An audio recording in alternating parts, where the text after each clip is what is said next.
Before I start this episode of the podcast, I just want to apologize yet again for the lack of content and how I've been missing content. I'm sorry. I know I had to make this podcast a day late, and I made it so late in the day, and I apologize for that. I don't know, man. Everything's caught up to me. I have made excuses before. I need to be better. Let's get right into it. The Vancouver Canucks are in a very interesting spot with their fan bases. A lot of teams are calling for a rebuild. And I'm here to talk about whether the Canucks can or can't rebuild and what I think they should do. How's it going, guys? Welcome back to episode 11, I think it is, of the CanucksLand Podcast. I'm CanucksLand. Today, we're going to be going over all those topics there. Did they rebuild? Why could they rebuild? Why they can't rebuild? And what do I think they do? Let's hop right into it. Did they rebuild? Technically. That's the best answer I could give you, is technically. So the Vancouver Canucks, during the time of about after, they went on their big run in 2011 and that team started fizzling out, to about, I'd say 2020-ish, really, is when we stopped, we started going out of the rebuild because, right, they were in a spot where they weren't rebuilding, but they were not doing a good job at trying to put a competitive team on the ice so much that they were getting top 5 picks, into where they were able to land Jake Virtanen, Olli Juolevi, who just didn't turn into anything, and Elias Pettersson, Quinn Hughes, Brock Besser in a 5-year span. They also ended up picking up Vasily Podkolzin, some other players, but overall, just not really great. They ended up getting a goaltender in the late rounds with Thatcher Demko, and then I think they got everyone else through trade. Niels Hoglander was a draft as well. He was a drafted player. That's about it. Tom Willander and Jonathan Lekkerimäki are picks and result of drafts when we're not in the rebuild kind of phase. Did they rebuild? No, because they were trying to put a competitive team on the ice. They were still trying to play good with the Sedins. Aquilini would just not rebuild, even though Trevor Linden said, we need to rebuild. The Vancouver Canucks didn't, but they technically got a bunch of top 5 picks. We just didn't get that first overall pick. So, now that we've gone through that, the Vancouver Canucks are right now pushing for a playoff spot because they've built up with all the players that they went out and drafted. We had Bo Horvat at a time too. But, we traded some players away. They're still in a playoff contention in terms of what their mindset is, but a lot of people think they should head to a rebuild. Why they could rebuild. The Vancouver Canucks could rebuild because they might be losing Quinn Hughes after either this season if they make a trade, or they'll lose him in free agency. Quinn Hughes wants to probably go to win, and honestly, can you blame him? I know people are like, oh, we don't like players who cup chase. I don't mind it. Like, if you're older and you go, that's fine. If you're in a spot like Vancouver and you want to win, why would you stay here? So if Quinn Hughes leaves immediately, and Jim Rutherford said they would go into a rebuild, whether Aquilini would allow it or not, he should sell the team if he doesn't want to. But they could technically rebuild. The Vancouver Canucks have contracts they could ship out. Keeper Sherwood, Quinn Hughes they could ship out. They could try to get a pick for Derek Forbort. And then, you have Tom Willander, Jonathan Lekkerimäki. A lot of people are going to be like, you could trade Elias Pettersson. Don't know what value you're going to get out of it, so I'm going to try to save that. You could trade Connor Garland, who doesn't have a clause right now. Evander Kane you can move off of as well. No one will take Hedel. Probably no one will take Hoglander. And you could try to get O'Connor out of here. Just try to make some smaller moves. The 2 defensemen, I don't think you're able to move those guys. And Kevin Lake and maybe Demko if you're able to this season. But, the same thing. Those guys somehow have extensions. So they could rebuild. It's a very small little part of this podcast is they could rebuild. Why can't they rebuild? Why do I think they can't rebuild? This is my main thing. But this is objectively, they can't rebuild. The reason they can't rebuild is Elias Pettersson has a no movement clause for the rest of his 1, 2, 3, 4, 5, 6, 7 years of his contract. And then Brock Besser has a no movement clause for the rest of his for most of his contract for 4 seasons. Jake DeBrusk has 2 years of no movement. Connor Garland has a no movement clause after the season. Who was the other extension they handed out? Thatcher Demko has a no movement clause. They've handed out so many no movement clauses that they're, 1, unable to trade those players away, but 2, they just signed those contracts. You cannot trade a player you just signed to 7 years. That's 100% the thing. You could do it in your franchise modes, sure, right? You could sign a guy for 7 years and be like, you know what, I can go get this for... Not in real life. Besser chose to commit to this team, it would be disrespectful to trade him like that. And other players around the league will be like, well, if I sign with Vancouver at 7 years but I don't get a clause, then they're just going to move me if I want it, if they wanted to. And I wanted to go stay there for 7 years. You know, you're not probably going to stay there for those full 7 years. Maybe you get traded away with 1 year left on your deal.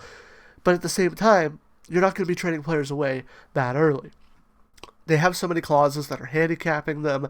They're strapped to the cap. I mean, you move players, right, to get unstrapped from the cap.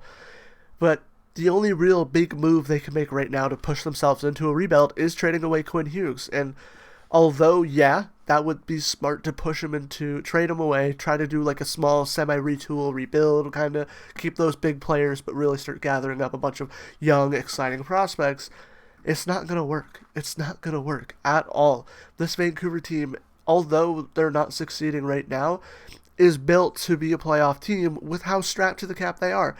$4.76667 million. $4.766667 million for paying for OEL for him to not play for this team for the next 2 seasons, and then it drops to only $2 million for 5. That's great.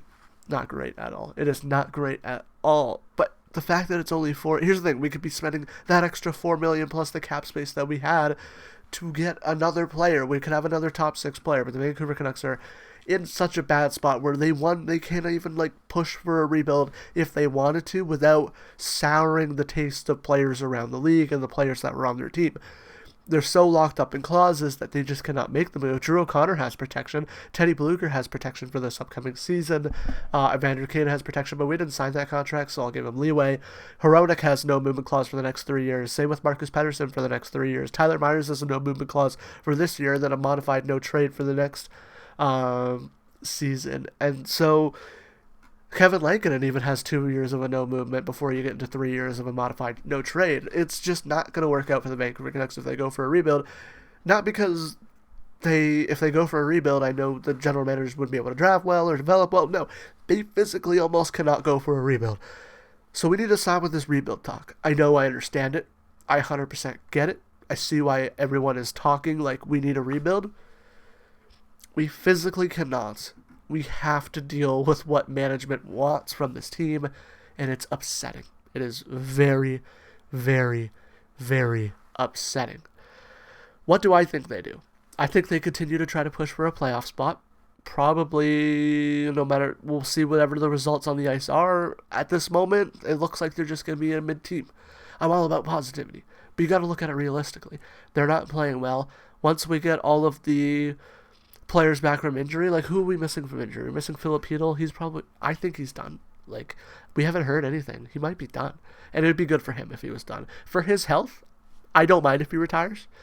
For us playing and having him back, hopefully he's back as soon as possible. Niels Hoglander, he's a scorer. He could help Pettersson. I don't think he's a needle mover. Teddy Bluger, better defensively. He takes the load off Pettersson's play, but Pettersson should still be trying to provide offense. Jonathan Lekkerimäki, he's young. I don't think he provides too much to this team offensively, but I still think that he does provide something. Derek Forbert helps on the PK. But, you got Myers and Marcus Pettersson, who should be your PK guys, and then you put, Philip Hronek and maybe D-Petey on the other PK, or you just shuffle those 2 defensemen in. Victor Mancini, I don't think he's helping out the team as much as a lot of people think. I'm not trying to be negative. I'm not trying to be down. I'm not switching up my channel. I'm looking at this in a realistic fashion. I'm hopeful that this team can get on a streak and start winning. But until I see it, I'm going to be very skeptical. I have fallen into a skeptic mindset with this Vancouver Canucks team, and I do not think that they can possibly go for a rebuild. They have to push for the playoffs. They have to push. And it's because this management has been throwing clauses at everybody to be like, oh, you can stay, you can stay, you could stay, you could stay. But really, it's, we can't trade you, we can't trade you, we can't trade you, we can't trade you. You have to be careful with what you're handing out. If you give Quinn Hughes a no-movement clause for 8 seasons and an extension at a good cap hit, am I going to be mad? No.